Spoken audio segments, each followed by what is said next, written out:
the Lord is really speaking this morning to us. And I pray that you will really open your heart this morning, because this is a serious message. Your soul matters. Your salvation is important to God. And if we don't have an urgency for our salvation, we're already lost. And I want you to really think about this message. It's not an easy message for me to deliver. I said to Pastor Bertha, last night I started with the word the Lord gave me. And I'm so full of the word these days. I get revelation on revelation on revelation.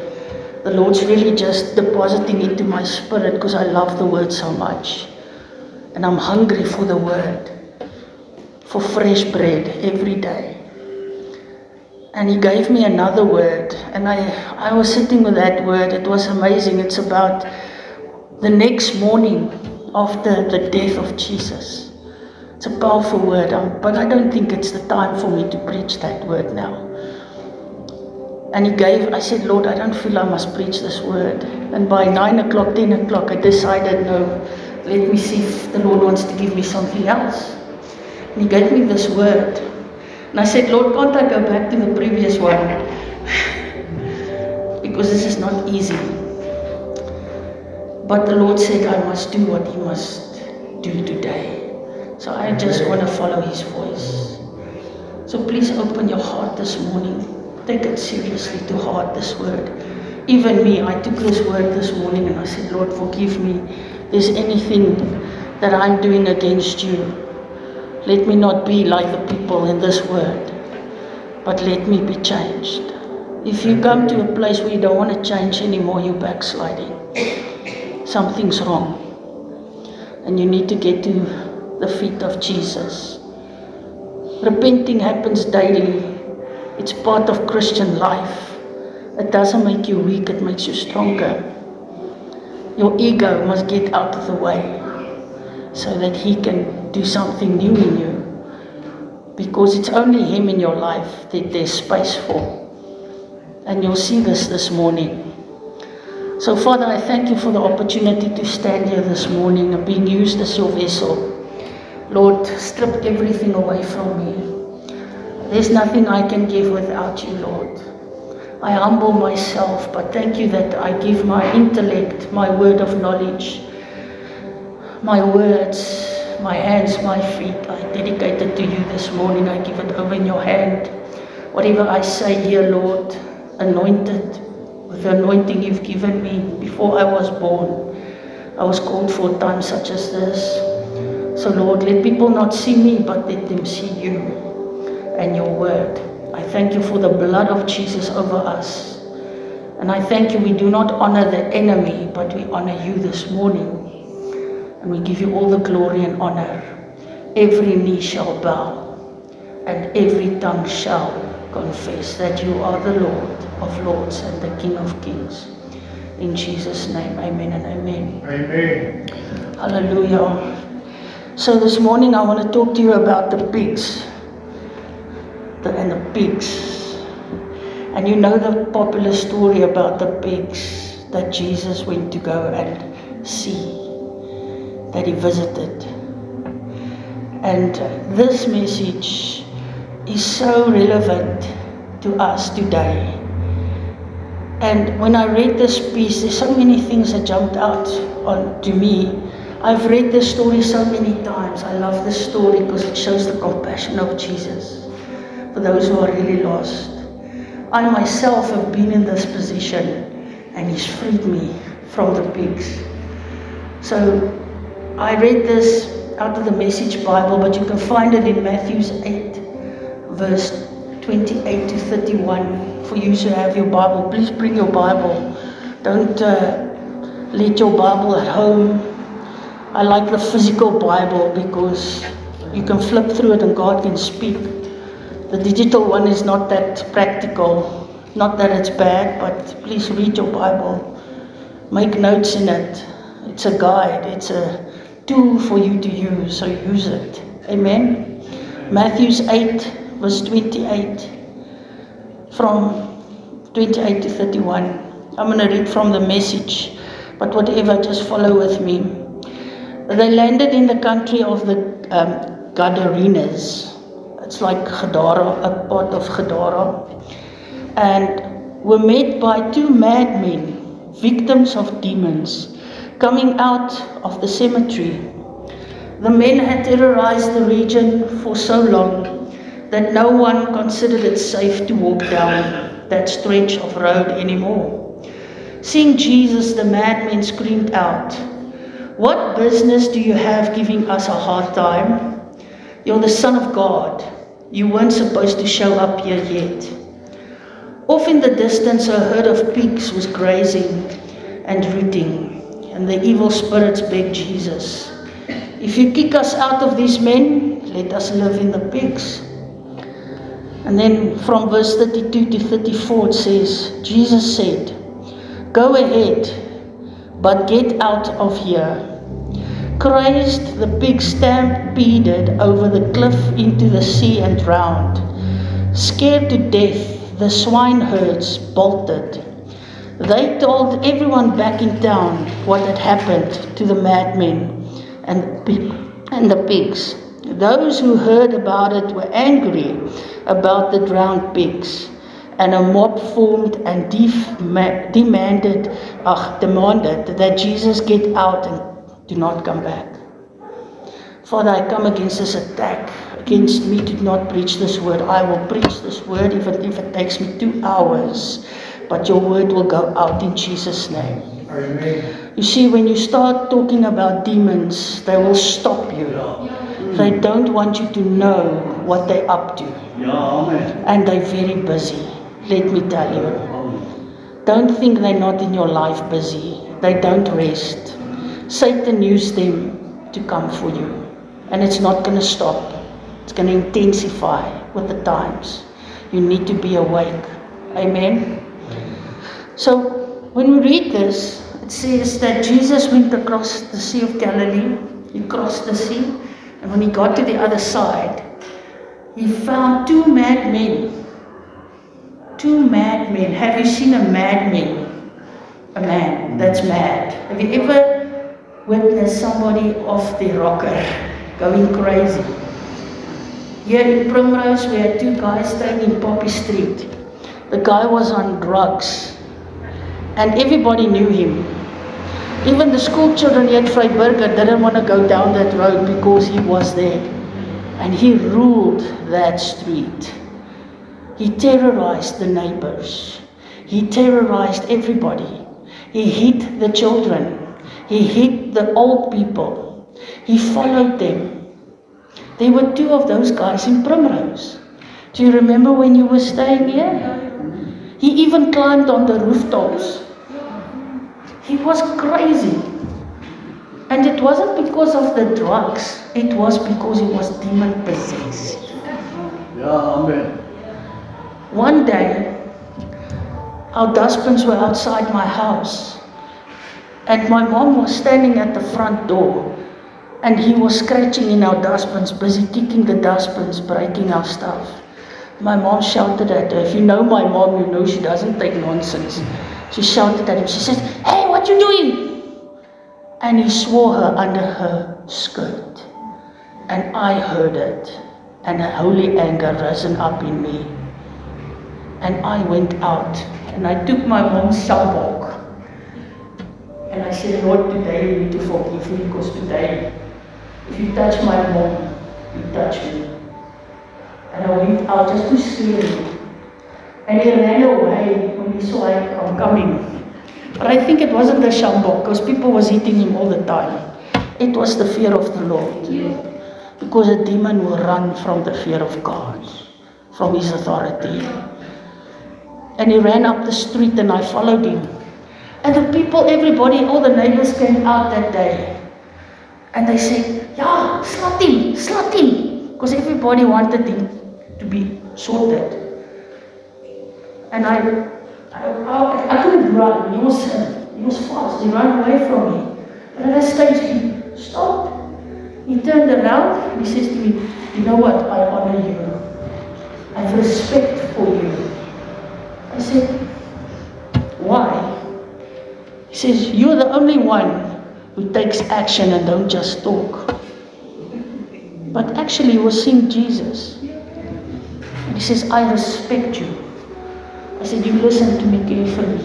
He said, you stop your nonsense. I bind your works in Jesus' name. I said, you better get your life in order or else you will die without being anything. Your life will be wasted. Give your life to Jesus. And he says, I don't believe in that stuff. I don't care about that. I said, I pray God has mercy on your soul. And I left, I turned around, I came in the house and I repented because I had anger. Not because of what I did, but because I had anger in me. Because it's a spirit, anger is a spirit. Amen. And I cut myself loose from him. And you know, a year or two after that, his parents kicked him out of the house. He slept in the cold. They didn't want him in their house because he was stealing and he was abusing them. And every morning his mom would still go out and give him a cup of coffee because it's her child. And Tannie Katrina, I always prayed for her. I said, Auntie, I'm sorry for your son. I'm praying that he will come right. But I pray for you because I know it breaks your heart.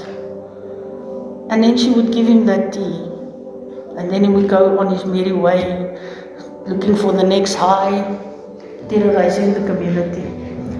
And so that winter, it was the coldest winter in many years. And he slept outside. And that night, it was too cold for the elements, for people to be outside, and he died. Outside, on the pavement, alone. Demon infested. What a waste of life. The community didn't even honor him. They were glad he was gone. What a sad, sad waste of good life. If he would only turn his life around, God could have done so much. You know how many drug addicts, infested people, demon-infested people, God's lives turned around and they used it for his glory to set other people free. There's so much potential, but the demons had him caged. He was a victim of the demon that was busy operating in his life. And these two madmen that Jesus encountered, they were victims of demons. They were bound and controlled, foaming at the mouth, some versions of the Bible says. And they came out of the cemetery. Now some versions of the Bible says out of caves, out of the tombs, because in Jerusalem or it surrounds it, the caves or the cemetery. It's tombs. And they were living in dead tombs. Can you imagine what kind of a life that must be amongst the dead? And the men had terrorized the region. They did the same, because you see, it doesn't matter which way the enemy catches your spirit. It's the same manifestation. Violence, hatred, terrorizing people, victimizing people. And it wasn't safe for people to walk there, because they also must have hit the people, the community, innocent people. And when they saw Jesus, they started screaming. Said, what business do you have giving us a hard time? Jesus is just approaching them. He's not hitting them. But because of his authority, it was torture to them, because the light, he's the light. And his authority, they're scared of him because they know who he is in the spirit. Yes. If you have Jesus, the demons will see who you are in the spirit. And people will become scared of you. Amen. And they will fear you because of the authority that's inside of you. You're the Son of God. They immediately recognized Jesus. Where he had to ask people, who do you say I am? Because people did not recognize him. But the spirits knew who Jesus was. You see, people might not recognize who you are, but the demons know. The whole of the spiritual realm is aware of who you are. Amen? And you have an identity and a rank. I don't like to talk about ranking because we're all equal. But some people have more authority than others. And people might ask, why is that? And that's because of your prayer life. You get authority when you pray. When you spend time with God, He gives you more authority. He trusts you with more of His things. Amen? And so, they shouted, they say, you are the Son of God. You weren't supposed to show up here yet. Now that is a powerful statement. You're not supposed to be here yet. We weren't expecting you in this time. You know, demons know that Jesus was on his way to the cross. They were mightily aware that he's going to die. They were celebrating because they knew that these people are going to have Jesus. It was the plan of the enemy. Come on. He wanted that. The enemy wanted that. And they knew what was coming. Because they were there near the throne room when God the Father and Jesus had that discussion about our salvation. For 800 years, the Israelites turned their back on God, rejecting Him. And every time they said, we must make a plan. Let's send somebody. Let's put a prophet amongst them, a king that can sort the people out. We want their worship. And the demons was there. They're ancient. Demons are ancient. Very dumb, but ancient. And they were there when this was discussed. The salvation plan of man. And they were not expecting Jesus to come to them yet. Because they knew it's the time, there will come a time in Revelations where God will smite the enemy and his demons in eternity. Because that was prophesied from his mouth, from the Father's mouth himself. So they were expecting that to happen, but it was not time yet. They were expecting Jesus to die on the cross, and that might change that prophetic word. You see, that's what the enemy does with the prophetic word of your life. God speaks life over you, but what does the enemy do? He comes and tells you, let's do something to try and change that prophetic word. And you believe the lie, and you don't take that word, or you don't believe it, and it falls to the ground. But the plan of salvation was for eternity, and nothing was going to stop Jesus. Thank you, Lord. Thank you that you did not give up on us. You weren't supposed to show up yet. And they pleaded because they knew he was not going to stop, because he was on a mission. Jesus was on a mission, and they knew Jesus is coming for the madmen. He wants to set them free. That's why Jesus went all the way over the sea. He knew about the madmen. He knew they were possessed. They were bound. He knew it. I need to get to them before I die, so that I can have this testimony for us today. Amen. Come on. Even then, he knew he had to do this. Every story in the Bible was specific, strategically planned by God. Amen. And so, they said, cast us into the pigs. And if you think, I thought about it, and I said, Lord, pigs, they're so non-Jewish, because it's something that's holy. Come on, the Jewish community wouldn't have pigs. So they were actually Gentiles. They weren't Jews that stayed in this region because they had pigs. Pigs were not accepted.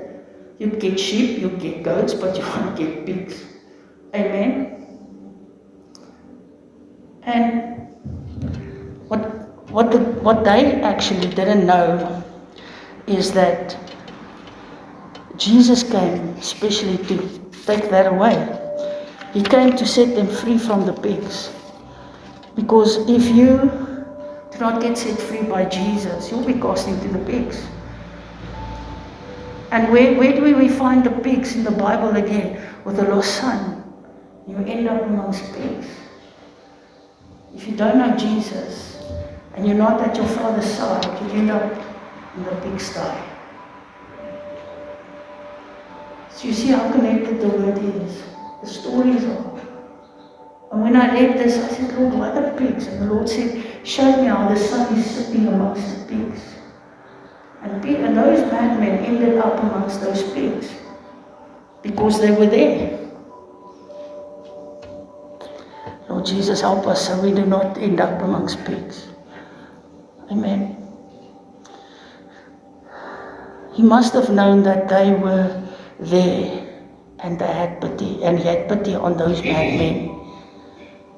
And he even had pity on the demons. He gave them mercy. Because he could have cast them straight to hell if he wanted to. He had that authority. But he didn't want to do that. Because he's teaching his disciples. You must remember, there's always people following you. There's always people watching what you are doing. There's always people watching Christians. His followers were busy watching. Why, Jesus, are you here with these madmen? You are doing something that is not normal. The Pharisees would have never gone to those mad people. They just cast them out, leave them there. But Jesus says, I have to change things. Why? Because I have people following me and I need to teach them about the demons. I need to teach them about the pigs. Amen? And then I asked the Lord, why the pigs again? And he said, they were considered unclean.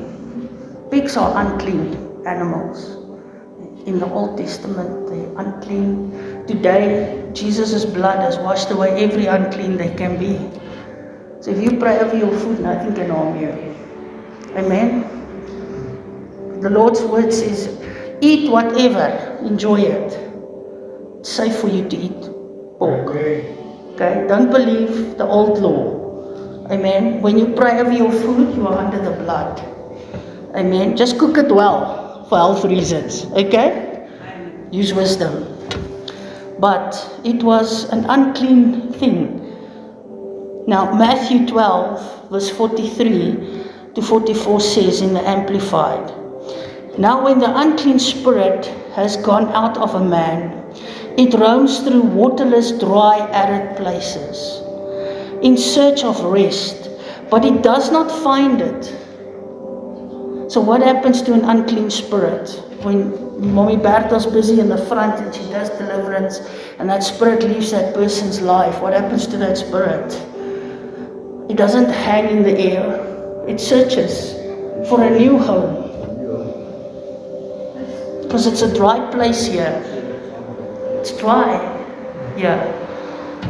And then verse 44 says, then it says, I will return to my house from which I came. So that spirit's going to come back, try and come back into you. Yeah, it's going to try and come back because that's its home. And then when it arrives, it finds the place unoccupied, swept and put into order. So when deliverance happens, the place is in order, it's clean. You are clean, you are in order, and you are swept away from all the iniquity. Amen? But it's unoccupied, says the word. So what do? It's to be filled with another spirit. Amen? And that's the Holy Spirit. And that's why when Mommy delivers people, she prays the Holy Spirit to fill people. Because you cannot leave someone empty. You have to fill it with the Spirit. Your human body was meant to have a spirit inside of it. And it's supposed to be the Holy Spirit. But the Holy Spirit is sensitive. And if you don't invite Him inside of you, He's not going to stay. He's a gentleman. The word says He's like a dove. And then when you are busy with sin in your life, the Holy Spirit doesn't condone sin. It doesn't live with sin. Your sin will remove you from the Holy Spirit. And the Holy Spirit will live your life, will leave your body, will leave your spirit. You have a spirit, man, and that spirit will go out. The Holy Spirit will go out of your spirit, will leave you. That's sad. And many people in this world walk around like zombies because they don't have the Spirit and are infested with evil, unclean spirits. And they manifest it like madmen. Whatever is inside of you, you'll manifest in your life.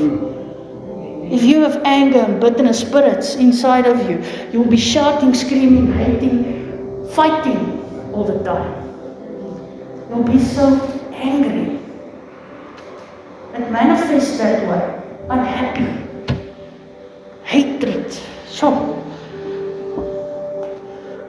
If you have the spirit of death inside of you, if you try to take a life that which doesn't even belong to you, and you decide, I want to take my life, the spirit of death comes in, and life leaves you, because the Holy Spirit is life.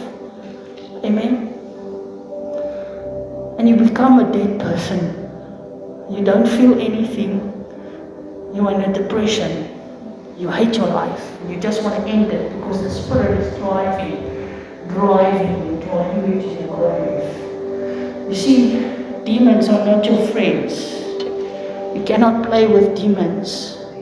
You cannot play with death because it's stronger than you are. You need the power of the blood and the Holy Spirit in order for you to conquer demons. Don't take them lightly. Churches don't preach demons. They don't like to touch the subject because they don't know it. So they don't want to teach it. We need to talk about these things so we can equip our people to know what we're dealing with on a daily basis. Amen. You need to know what the enemy is busy with. And these demons are hunting you down daily. Every day. How many times a day do you get angry? How many times do you get offended? Offense is a spirit. Offense will drive you out of a place where God has planted you. Offense will remove you and put you in a dry place where you cannot operate in the Spirit anymore. Amen. You have no authority. It strips you from your authority. The light leaves your life. And you become just a hollow shell, walking, being tormented, and a victim of demons. This is the word. This is not my words. This is the word of God. And so,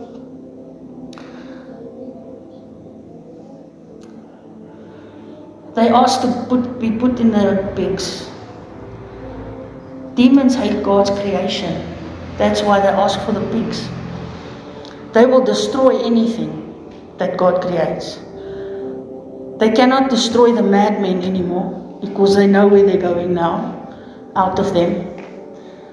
But they cannot be in the air where there's nothing. So they need to find a new home.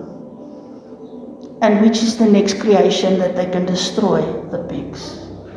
But this was a calculated strategy. Demons are not as dumb as we think. If they cannot ruin you one way, they're going to find another way. And so, they said, fine, we'll go, we have no choice, but put us to the pigs. It's an unclean thing. We'll go there. But you cannot kill demons by pushing pigs over the edge. The pigs will die, but the demons won't. They're already dead. They're spirit. Okay? So what was the plan here? So what the demons did was, They said, it's fine, let's go. We'll go there. But we know that when those pigs die, the herdsmen in their sin will turn against Jesus and reject him. So, if Jesus is going to conquer them, they had to find another way to get back to him. You see, there's always a war happening.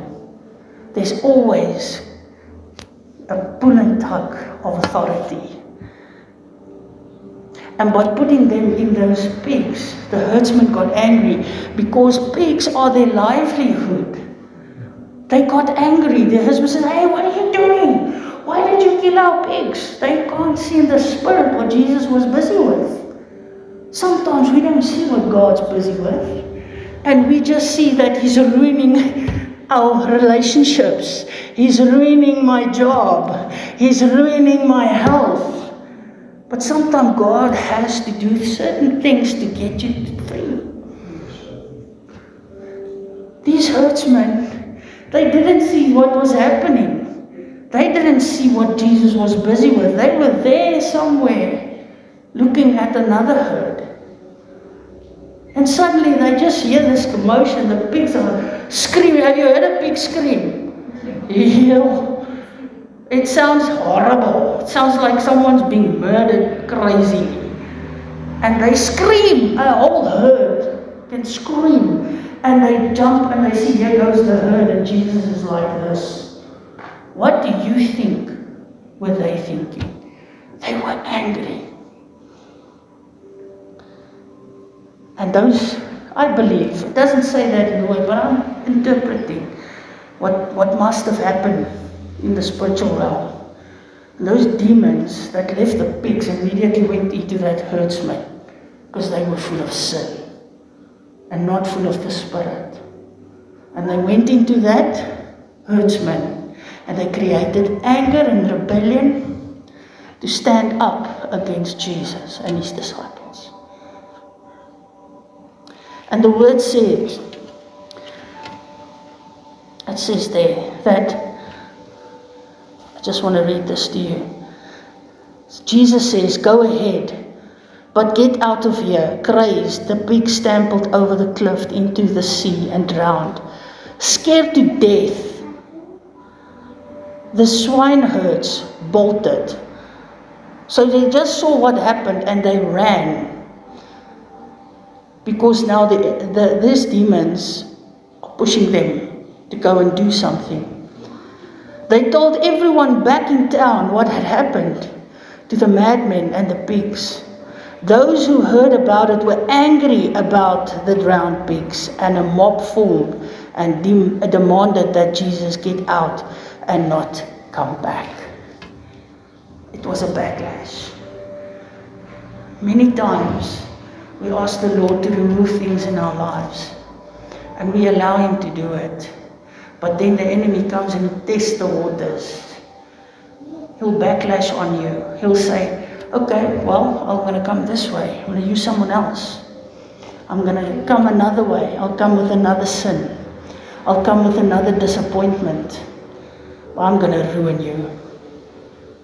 And they attacked Jesus, that he couldn't even minister in that town. How sad is that? And Jesus left. But he was still victorious because that man got freed. And the whole purpose of this operation was to teach those who were going to meet demons face to face when he's dead. And it's teaching us today. So thank you, Lord, for the lesson. But Lord, let us not be like these madmen. Maybe you don't feel mad today, but I can tell you, there are things inside of us, deep hurt sometimes. People hurt us because the enemy has sent herdsmen in your life. He'll send herdsmen to hurt you, to destroy you, to remove you. But today the Lord says, I am here. I've conquered death, hell, and the grave this weekend. The empty tomb is there for you. in victory, and today is your day of victory. Amen. But only if you choose it. Do you choose to be like these madmen and these people from this region? Or do you choose to be full of light? Do you choose the right thing this morning? You have a decision to make. You know what's happening inside here. You know what's happening inside here. You know exactly what the enemy is busy attacking you with. Those herdsmen was angry because those pigs meant money. Is money keeping you from the freedom? Is your job at the wrong place? Are you in the wrong place? Are you encircling the wrong people? Who's in your circle? Are you sick in your body? Are you depressed? Do you have circumstances that seems impossible? It might be that you are a victim of demons. And you might not even know what they're busy with inside. But I ask you to choose Jesus today. Don't choose anything above Him. That money that they would have made will not bring salvation. Do not get them to heaven. Today, don't let the world take your attention away from Jesus. Don't let people distract you. Don't let the world distract. Don't let money distract you. God will provide. He will restore. He will remove those people and He will restore your relationships. He is a God of restoration. If you choose it today. And I know this is a message for you that are here, because I know that God has put it in my heart. I said to Bertha, this is a difficult word for me because I have to deliver it. It's not an easy word. You have to hear. I don't know what's happening in your life, but even me, I said, Lord, if there's anything in my life or anyone in my life that I need to remove, I sacrifice it. Because I want to be with you. Time is running out. We don't have time to play games. Amen. Jesus coming is so near. We can hear the lifting of the trumpets. Come on. There's no more time to gamble. You cannot gamble with your life. Eternity is a long time. Don't be here in tribulation.